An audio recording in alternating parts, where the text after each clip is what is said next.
welcome to another live edition of Ksports Sunday for July 12th, 2009. I'm Alec Vigliatora. We have a jam-packed show for you today. We will give out our Red Sox mid-season awards, talk with the Metro West Daily News columnist and WEI personality Lenny Magliola, as well as a live interview with the woman who wrote the book on sportscasting, literally. We will sit down with Dr. Linda K. Fuller, author of Sportscasters, Sportscasting, later in the show. But first, let's get you caught up on all the day's news. Today, Josh Beckett matched teammate Tim Wakefield for the league lead in wins when he notched his 11th win of the season with a 6-0 victory over the Kansas City Royals this afternoon. Beckett threw a complete game shutout, striking out 6, giving up just 3 hits. Aaron Bates, a day after getting his first major league hit, went 3 for 4, including an RBI double. Bruce Chen was settled with the loss. Last night, it was future Hall of Famer John Smoltz on the mound, looking for his first win outside of Atlanta Braves uniform. But this one would not be about the pitching. Sox kicked off the offense early, Kevin Youkilis knocking home Dustin Pedroia with an RBI single up the middle in the first. Pedroia gets his turn in the second, doubling home J.D. Drew. Youkilis does one better, hitting a monster shot over the monster seats and into the back of a truck bed in Cambridge, I think, scoring Pedroia again.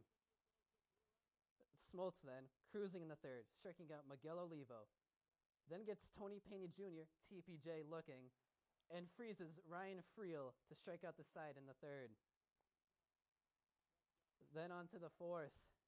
David Ortiz greets Ron Mahay by raking one into the bleachers. That goes down as Ortiz's 1,000th hit as a member of the Red Sox.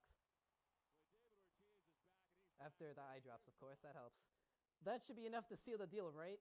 Justin Masterson on in the mop-up role, but gives up a 6th inning, 2-run shot by Mike Jacobs.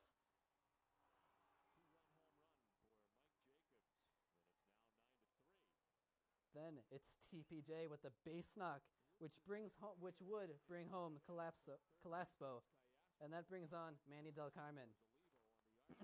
Now Ryan Friel at the plate. Bases are loaded. Drops one into right. That should bring home a run. But wait, J.D. Drew unleashes a cannon and gets out Miguel Oliva and the amazing 9-2 force out. That'll be 40 years before you see that again. And here it is again with a great throw by J.D. Drew. Perfect right to Veritek. Barely having a stretch out for that one. And getting praise from the fans, of course. Then for some good measure, Kevin Youkilis decides to show up and add some offense and launches one into the monster seats like a boss. Fans happy about that one. Youkilis with the second home run of the day. And Smoltz would end up with a 15-9 victory. He struck out 7, walked only 1, and gave up only 1 earned run. Member Ortiz with his 1,000th hit as a member of the Red Sox.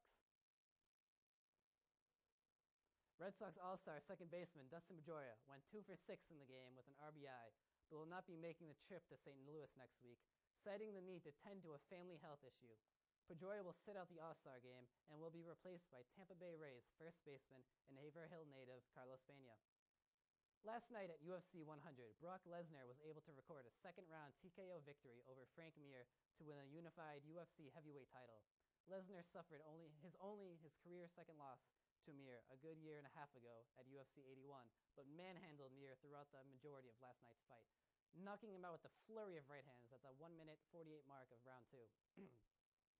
Keeping in the fight game, former boxing star Arturo Gatti was found dead in a seaside resort in Brazil while on his second honeymoon. The 37-year-old boxer was most famous for his 3 legendary fights with Lowell's Irish Mickey Ward.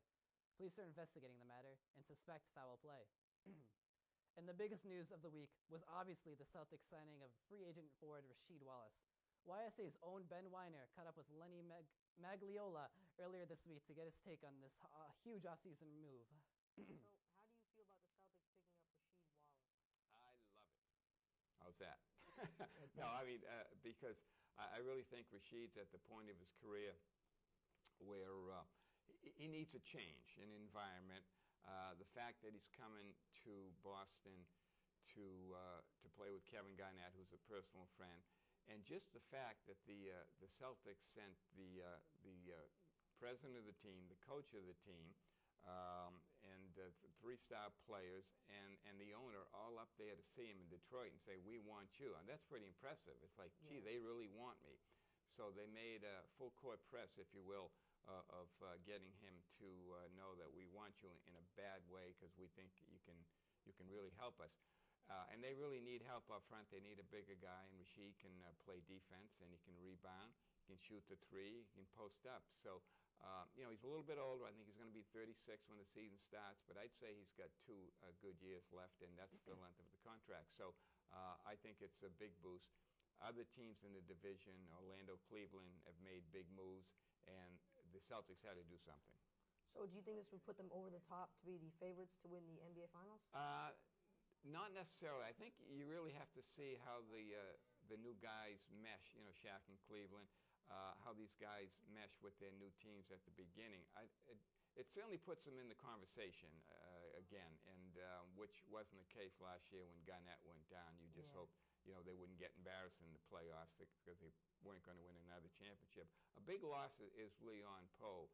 So getting Rasheed makes it even more important. Yeah, but doesn't put him over the top. But I think it puts him right there, at least in the Eastern Division with Cleveland. I think it'll be those 2 teams again. I don't think Orlando is going to have quite the season they had last year. Yeah.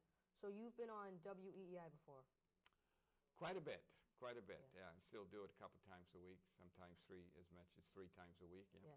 With Mikey Adams, right? Mike Adams. Yeah, he's a little different. Mike's a unique personality, and he's done a lot of things. He's been a disc jockey, and he's been in sports radio, and he does voiceovers for commercials, and he's a very interesting guy. So what is the craziest thing that you've seen Mike Adams do? I can't say this is the family show. No, I mean, he just, sometimes we're doing a show, and we're talking sports, and a song will come to mind, and Mike, who's a very good mimic, can imitate a number of voices, and right in the middle of the conversation of this team or that team or this player or that player, he'll break into a song. It'll sound just like the artist who sang it originally, and I'm used to that now. But the first time that happened, I said, "Where's he going with this?" Right? But it's part of his shtick. He's a very, very clever guy. So does he just talk in that voice, or does he actually sing a song? No, he actually sings the song. Oh. Yeah, he's as they say, he's like no other personality on Boston radio. That's interesting. He is interesting. Yeah. Yeah. Well, thanks for coming on the show. I enjoyed it. Yes. Thank you. No problem. Hopefully we can have you again sometime soon. I'm right around the corner. Okay. I'm Ben Weiner for YSA's One-on-One. Thanks, Ben. Now, with the first half of the baseball season in the books, it's time for the boys in Back Talk to give out their mid-year awards for our Boston Red Sox. In the host chair today is Marcus Jackson. Marcus? Thanks, Alex. Hi, everyone. Welcome to Ksports Sunday here on Back Talk. I'm Marcus Jackson alongside Ben Weiner and Alex Friedgood. So now we're going to start off. We're now with the first half of the season for the Red Sox done. It's time for the mid-season awards. First award is the Cy Young Award. I would give it to Wakefield only because of his age. He has shown the most consistency in the Red Sox rotation so far with 11 wins. Alex, what's your opinion? I gotta agree with you on Tim Wakefield. Speaking of consistency, knuckleball pitcher. Exactly. That's one of the least consistent pitches you can ever find in baseball, and that's amazing that he's been able to stay so consistent. And now has 11 wins on the season. I think this is really great. And considering his age, also he's a very old player. I think this is just a great season for him, and I'm happy for him and the Red Sox. Ben? It's very good that he has 11 wins, but also he only has 3 losses, and that shows a lot. He's not getting knocked around a lot, and he's very consistent, and he has 2 complete games already. All right, next award, the MVP award. I would personally pick Jason Bay because he was supposed to be the replacement for Manny Ramirez. He's actually kind of made up for the gap that Manny Ramirez left. He's been hitting great. He's had many RBIs. What do you think, Alex? I gotta agree with you. Again. Again. I just keep agreeing with you. It's crazy. Today. Yeah, it's crazy. No, but I mean, you talk about how much of a clutch player he is, especially after the 7th inning with his RBIs. He's gotten so many this year. I think 72. Yeah, 72. Yeah. I think that's great job for him, and this is really filled in as Manny was really the clutch guy, and Dave Ortiz was also, but Dave Ortiz hasn't been there for the Red Sox, not that consistent. So I think he's really filled in for Manny, and I think he's done a great job this season. Yeah, but many of those RBIs